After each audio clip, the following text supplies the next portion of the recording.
बता दो दुनिया को कि अब एक इनकलाब बर्पा होगा इंशाअल्लाह ताला। नारे तकबीर।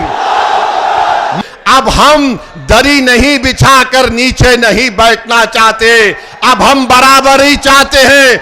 अगर कुर्सी होगी, अखिलेश बैठेगा कुर्सी के सामने, तो वैसी उस कुर्सी के सामने पैर पे पैर डालकर बैठकर हक की बात और इंसाफ की बात करेगा। सुन लो, मैं पहले भी कह चुका हूं और आज भी कह रहा हूं, मजलिस नहीं चाहती कि दोबारा भाजपा की सरकार बने उत्तर प्रदेश में। मैं हाथ मिलाने को तैयार हूं, मैं अलायंस करने को तैयार हूं। आज वक्त है, बात कर लो, बाद में रोना नहीं चुनाव खत्म होने के बाद। हम नहीं चाहते कि बीजेपी दोबारा सत्ता में आए। तुम कहते ना कि ओवैसी के लड़ने से हमको नुकसान हो जाता, चलो मैं तुम्हारे साथ मिलकर लड़ने को तैयार हूं। तुम तैयार हो? ये लोग तैयार नहीं है, क्या आप तैयार हैं? क्या आप तैयार हैं? क्या पूरा मुरादाबाद तैयार है?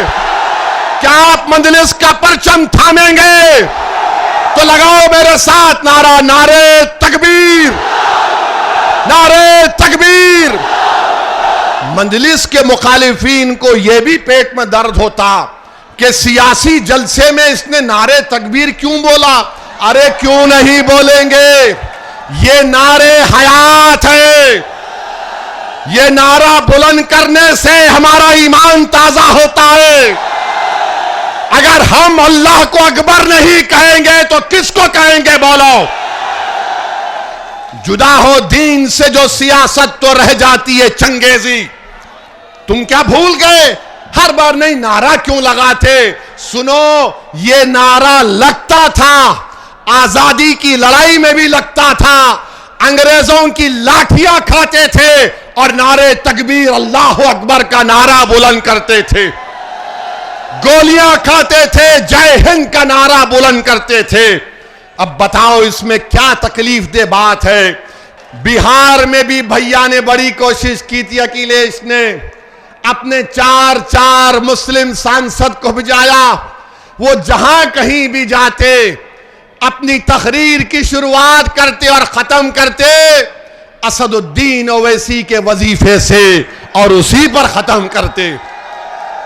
इतनी गालियां, इतना झूठ बका गया, मगर लाखों सलाम बिहार और खास तौर से सीमांचल की जनता को कि उन्होंने अखिलेश के उस पैगाम को ठुकराया और कहा कि बिहार में हमारी लीडरशिप होगी। हम अपने वोटों से अख्तरुल ईमान तौसीफ आलम को और मंजलिस के तमाम मुर्शिद साहब को, सरवर आलम को कामयाब करेंगे। मेरे भाई, अगर अल्लाह मेरे दिल को जबान देता तो मैं दिल को निकाल कर तुम्हारे कदमों में रख देता कि याद रखो, तुम जब उठकर अपने हक के लिए लड़ोगे, नाइंसाफी के दौर का खात्मा होगा। कोई आकर तुमसे इंसाफ नहीं करेगा। हां, हमारे मरने के बाद हमारे जनाजे पर आकर खड़े होकर मरने वाले के खानदान को पुरसा देकर चले जाएंगे, मगर अब ऐसे नहीं होगा। हम नहीं मरेंगे, हम जिंदा रहेंगे इंशाअल्लाह ताला। हम जिंदा रहेंगे अपने हक के लिए और अपनी आने वाली नस्लों के लिए। हम जिंदा रहेंगे ताकि हमारी जिंदगी, हम उस जिंदगी से अपने परवरदिगार के इबादत गाहों को आबाद कर सकें। हम जिंदा रहेंगे इसलिए कि हम अपने मदरसों को आबाद रख सकेंगे। हम जिंदा इसलिए रहेंगे ताकि हमारी बेटियों को तालीम के जेवर से आरास्ता किया जाए। हम जिंदा इसलिए रहेंगे कि कोई नाइंसाफी हमसे ना करे। याद रखो, अगर जिंदा है तो जिंदगी का सबूत देना पड़ेगा। और कैसे देना पड़ेगा? जज्बाती तकारीर से नहीं, नारों से नहीं, मगर इत्तेहाद से देना पड़ेगा। क्या आप इत्तेहाद को मजबूत करेंगे? क्या आप मजलिस का साथ देंगे? मेरे भाई, ये नौजवानों, ये लड़ाई तुम्हारे मुस्तकबिल की है। मैं यहां पर नेता बनने के लिए नहीं आया हूं, और अल्लाह मेरे दिल का हाल जानने वाला है। मैं यही चाहता हूं कि तुम नेता बनो, तुम सांसद बनो, तुम विधायक बनो, तुम लीडर बनो, तुम इस कलम से अपने मुकद्दर के फैसले करो। अल्लाह तुमको इतनी ताकत दे। ये मजलिस इत्तेहादुल मुस्लिमीन चाहती है। इंशाअल्लाह ताला 29 में कोई 80 साल का शख्स इस देश का वजीर आजम नहीं बनेगा। कोई 40-45 साल का नौजवान इस मुल्क के मुकद्दर को बदल देगा, जहां पर अमन होगा, इंसाफ होगा, किसी के पास नफरत नहीं होगी। यह मजलिस इसकी कोशिश कर रही है। तो आप तमाम का बेहद शुक्रिया, और मैं शुक्रगुजार हूं। एडवोकेट जफर साहब संभल से आए हैं। ये वो आदमी है जिसने अल्लाह के घर की हिफाजत के लिए जेल को जाना पसंद किया, जालिम से समझौता करने को पसंद नहीं किया।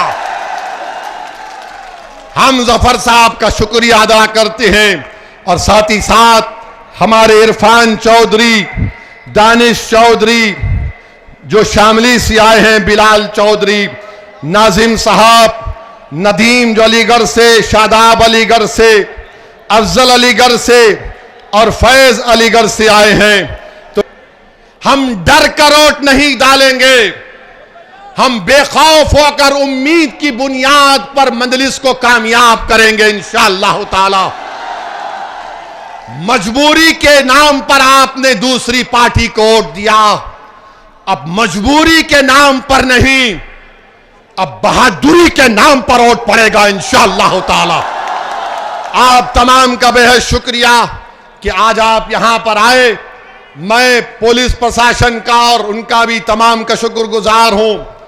लाइट नहीं थी, हमको लाइट की जरूरत नहीं है।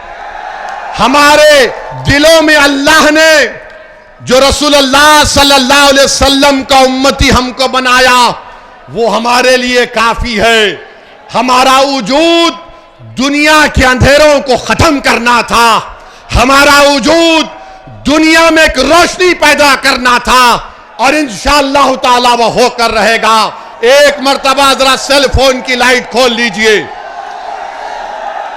पूरे खोलिए, जहां घर पर खड़े हैं वो सब खोलिए, जो मस्जिद के ऊपर खड़े हैं वो लाइट खोलिए, और बता दो दुनिया को कि अब एक इनकलाब बर्पा होगा इंशाअल्लाह ताला। नारे तकबीर, मजलिस इत्तेहादुल मुस्लिमीन, भारत जिंदाबाद, भारत जिंदाबाद।